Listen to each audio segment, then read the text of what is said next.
Okay, so let's see.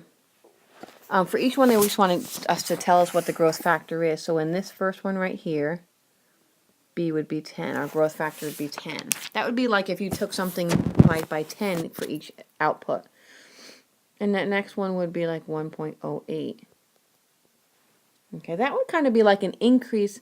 Let's say something increased by 8% every year. That would be a good example of that 1.08. Okay, and this one, our B is 4/3.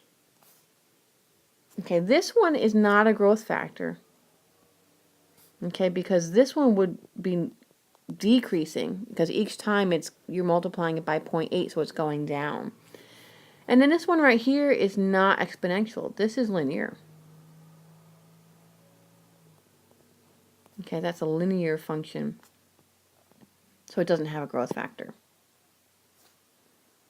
Okay, so they're having us come back to this same thing that we just did before. So they're asking what's happening as you... So we kind of know what happens when we put x's 1, 2, 3, all the way up to, I think, 9. So now they're saying, well, what happens when you go the other way? What's happening to our output as x goes to the left? Okay, if you look at the graph really carefully on your calculator, you're going to see it does not touch the x-axis.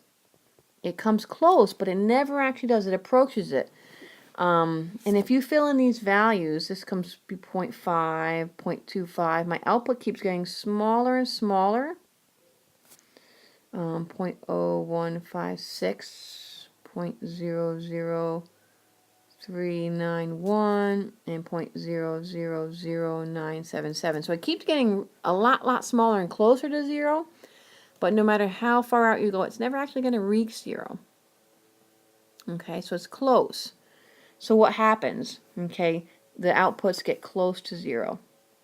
Get close to 0, but never equal. I'm sorry, my handwriting's getting so bad on this.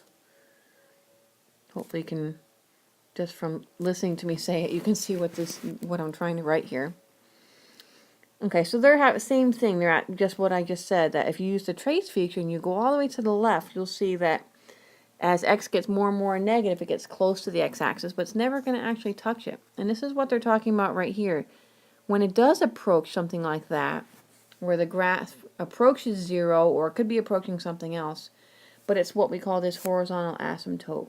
Okay, and this is a line that it approaches but never actually touches. Okay,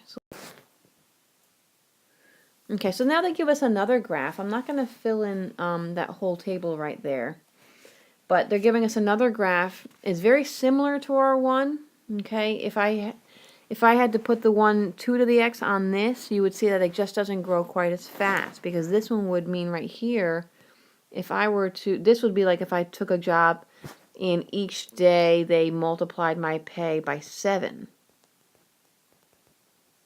Okay, so obviously that would grow much faster than a 2 to the x. Okay, so I'm actually going to stop this video right there, just because it's going to get too long. But this is where you're required to fill in, through this activity that you're going to hand in later. But you can definitely take a look at some of the exercises and practice graphing them. The goal for this one activity is just to get the feel of an exponential, to be able to write it from the description, if something's being multiplied by 5 each day or 7, knowing what that growth factor is. Okay, and then practice on the calculator. Just practice graphing a couple and use that trace feature to kind of see what happens as you approach that asymptote. Okay, and let me know if you have any questions.